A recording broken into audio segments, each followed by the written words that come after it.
Call Don now, 682-1270. News Talk 1270 KIML. News Talk 1270 KIML. Don Carpenter Show. Welcome back to the program. And joining us in studio now, we have Mary Kelley. Welcome, Mary. Thanks, Don. So you're here to tell us a little bit about your new book, Coal in Campbell County, and today's the release date, and I'm glad you're here to kind of tell us a little bit about it. I was lucky enough to get an advanced copy, and it's great. I mean, it's been very educational, especially, like we talked about off the air, for someone like me who's new to the area, to learn about the history. But it's also good for people that have been here their whole lives. A lot of the stuff that goes on in this book, a lot of people would remember some of this stuff. I mean, the D9 incident, that's detailed in there, and I've actually heard about that story, but I never heard all the details. And that's towards the end of the book. It's a great story, and it's this kind of book is great for not only new people like me, but people that have been here their whole lives. It kind of puts in writing some of the things that they've experienced. Exactly. And I had wanted originally to put the D9 incident in the first book about Gillette, but that book ended mid-'70s as far as the timeline of topics covered, and the D9 incident happened in the '80s. So I knew I wanted to get it in this book, even though it didn't happen at a coal mine. It was using coal mine equipment, so a little bit of a stretch there, but I thought it was a neat enough story to put in here. Yeah, and that's one of the stories that kind of brought Gillette to national prominence as well. I mean, it was covered internationally, actually. Yeah, not always to our benefit, but hey, you know the old saying, any publicity is good publicity. So what brought you to write this book? I used to work at Amex Coal Company in Indianapolis. My husband and I both used to work there, and I don't know that everyone in this area knows that Amex started as Ayrshire Collieries, and so I thought it was important to record what a friend of mine called the genealogy of the coal companies and the coal mines, the progression, the evolution, however you want to refer to it, just so it would be written down somewhere how the coal companies and the coal mines started, sometimes as an oil company, sometimes as a personal coal mine, and came to where we are today. Yeah, and that's most of the book involves that. I mean, how the various companies kind of came about and their progression as far as growth and the growth in this area as well. Actually, that was about 99.9% of my motivation for writing this book was to record that progression for future generations. So, and for those that don't know, you also wrote a book called Gillette, and they're all published by a company called Arcadia, and they specialize in these local history books. And anyone that's traveled across country and has been to a Cracker Barrel, especially Cracker Barrel, always has these Arcadia books. And if we had a Cracker Barrel here, I'm sure they would be on the rack. These are great local history books. How did this book compare to the first one? Well, the first one I kind of fell into. Robert at the museum here, the Rockpile Museum, received a call several years ago from Arcadia saying, "Would you like to write a book about Gillette history?" And he said, "I don't really have the time, but maybe Mary would like to." So they called me, and we talked about it and what was involved. And having been a history nut, I thought it sounded like a really neat idea. That book, I thought that book was difficult, but it was nothing compared to this book. This book was more difficult, I think, just because of the proprietary information that's in here. From the coal companies, they were all very concerned about the angle of the writing, and that it would be a positive book about the coal industry. And I am a huge fan of Gillette and Campbell County, so they didn't have to worry, but that's what they do. Oh yeah, and it's their job to worry. I mean, with all the negative press that the coal industry gets these days, I understand why they were kind of gun shy, maybe a little bit. But I mean, it really is. I mean, it's also a fair treatment of the coal industry as well. I mean, it's not all roses, but it shows an honest reflection of how the coal industry has affected the county. I mean, as much as the D9 incident is kind of, and it's not really related to coal, but it's kind of a silly little story, but it really isn't all positive. I mean that was, it could have been a lot more dangerous than it was. So this isn't just a peaches and cream treatment of the coal industry. It's actually fair, but it's fair in a way that in the end they end up looking good because that's the good influence they brought to this county. They are good, actually, yeah.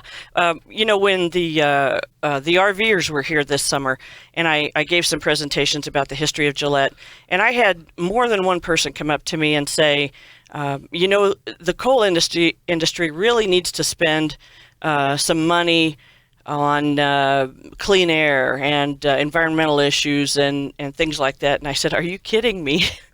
They spend billions of dollars on that sort of thing, but the general public doesn't know that. Yeah. Maybe they need to spend more money on public relations. Maybe that's the answer. So, did you just go around and interview local people? I mean, is this a lot of stuff from the archives from the Historical Society? I mean, what was the process like gathering this information? Because there's a lot of it. There is. I started last summer in talking to some of the coal companies and also to some of the service industries. I've lived here long enough that I know people in most of the companies, and so I would contact them and say, I'm writing this book and I'd like to have information about your company in there and some pictures, and could I stop by and take a look at the pictures that you have? And for the most part, they said sure. Sometimes there was a timing thing. We had to wait a while until things changed or settled down or whatever it was. And Arcadia has some pretty strict deadlines for their authors, which is a good thing and a bad thing. But I contacted folks at the companies and took a look at their pictures, told them the ones I'd like to use, and got the information about the pictures, and then we talked about some of the rules that they had. Some of the companies wanted me to get permission from anybody who was in the picture. Some of the companies didn't mind that, that those folks maybe weren't working there anymore. So it varied from company to company quite a bit. And as someone who's done a bit of photography, getting releases for photos is a very daunting task. And as anybody that'll pick up this book can see, it's chock full of photos. It's intended as a photo history. Yeah, and it's a lot of great photography as well. So let's take a short break. We'll come back. We'll talk a little bit about more about the compiling of all this information, how the book kind of came together, and then we'll talk about where people can find it. That's the important thing. So stay tuned. News Talk 1270 KIML. We'll be right back. If it's happening in Wyoming, he's talking about it. Don Carpenter on News Talk 1270 KIML. You're listening to Don Carpenter on News Talk 1270 KIML. Call Don right now, 682-1270. News Talk 1270 KIML, Don Carpenter Show. Welcome back to the program. If you're just joining us in studio, we have Mary Kelley. She's from the Campbell County Historical Society, but she's not here on behalf of the society today. She's here to talk about coal in Campbell County. The new book, it's out today. And I guess the first question I should ask you about that is, where can people find this book? I'm not 100% sure of every place, but it was carried, the Gillette book was carried in quite a few locations. So I would think that this one would also be available at Hastings, Crazy Woman Mercantile downtown, Moments for Pause on Lakeway, Pat's Hallmark carried it. Of course, the museum, the Rockpile Museum carries it. And I have copies typically up at Arbuckle Lodge also. Okay, so the museum is probably the sure place that Yes. you'll definitely be able to find it at the museum, and there's also all kinds of cool stuff there as well. They can also order it online. Or you can order it online. There you go. I mean, you don't even have to leave the house anymore to get these books, and it really is. It's a nice book. I mean, it's a lot of great photos, and it tells a great story. And once I finish this one, I'm going to go back and read the first book as well. So hopefully Don doesn't take them back from me before I get a chance. I wasn't told how long I could keep them. But so now that the book's going to be out, do you have any signings scheduled? We just have one scheduled at the moment, and that is this Thursday at 6 p.m. at the Rockpile Museum. And I'm working on a short PowerPoint presentation about how the book came together and maybe some of the topics or the photos that did not make it into the book. Arcadia is very limiting. They have a specific number of words, specific number of pages. So there are always things that don't get in the book that would be great to have in there. So, I mean, what are some of the things that didn't get in the book with all these limitations? I would say more information about the service industries would have been nice. In this community, you either work at a coal mine or for a coal company or at a company that services the mine in some way, provides a product or a service. And there was just no way to put all of those in there. Everybody that sells tires, everybody that sells diesel fuel or lubricants or various products, the book's not big enough. It would be twice this size. Well, it's funny you mentioned that. And this is something I kind of say when this topic comes up. Basically, everything in this town is supported by the coal industry. I mean, you mentioned all the services that provide direct service to the coal mine, but there's also the retail industry and the lodging industry. I mean, you know about that. Mm-hmm. All of this, I mean, the people that work at the mine have to buy things, so that brings Walmart to town. And then that gives jobs, and then there's people that work at Walmart, they have to shop at Albertsons, and then the businesses that are catering to these people have to buy ads here at Basin Radio. So I mean, even my job is basically supported by the coal industry. Very true, very true. And of course, the coal mines or the coal companies are taxed significantly, which some of that stays in our community, of course, but the other industries here in Gillette and Campbell County provide a lot of the services that we as residents love, so that it doesn't all come from the coal companies. The taxes that are paid by visitors to town, that money is just here for us to use, and the visitors go on home, and they don't require schools and services that we use, but the money is here. So yes, it's a great benefit for our community, and it doesn't tax the coal companies anymore. Yeah, I think that's an important thing to remember, and it might slip people's minds every once in a while to kind of think about that the people that come here, and that's with the penny taxes and things like that. People automatically, all the time just think that that's a bad thing. That's a bad thing. But a lot of the tax that gets paid here, especially fuel taxes, and we talked about this during the fuel tax debate, it really is paid by people from out of state. By visitors, right. And you pay it when you go travel. Yeah. And you don't even realize it sometimes. But it's something that we ought to embrace instead of oppose, because it's kind of like free money. It gives us a lot of products and services that we don't have to pay for ourselves. Yeah, it's a big picture thing. So we only have a couple of minutes left, but I wanted to ask you, I guess you spent some time in Deadwood and Lead, and Deadwood especially, it's one of my favorite places in this area. What kind of research did you do there?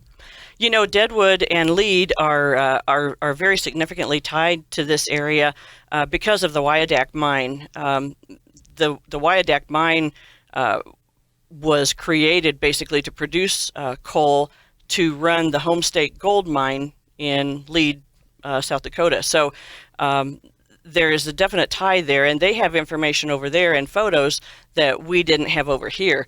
Some of the fun ones that are in here are the mine rescue training that they used to do back in the day in the 20s and 30s. And you should see some of these guys that are all wrapped up in gauze that had to play the hurt guy. And that's the way they got their practice back then. Yeah, it really is. It's a great book, and it really is not only for, newbies like me, but for people that have lived here their whole lives. You can see some of the things that you lived through right in pictures, and great stories as well. I guess one last question. Is this going to be the last book? Oh, I've been telling everybody it is. It was very difficult to put together and to stay on a timeline. So I think the next book, if there is a next book, will be something I don't have to ask anybody permission for, like maybe the history of the Mary Kelley family or something. Well, you better ask your family about that first. Yeah. So once again, Mary Kelley, thanks for coming in. Cole in Campbell County. You can get it online. You can definitely get it at the Rockpile Museum and probably a bunch of other places around town. Pick it up. Pick up the first book as well. I'm going to read that one after I read this one. So it really is great. And I want to thank you, Mary, for coming in. And we'll see you. We'll see you again sometime soon. We'll try to talk you into another book. Oh, good luck there, Don. Thanks a lot. News Talk 1270 KIML. He likes turtles too. Don Carpenter on News Talk 1270 KIML.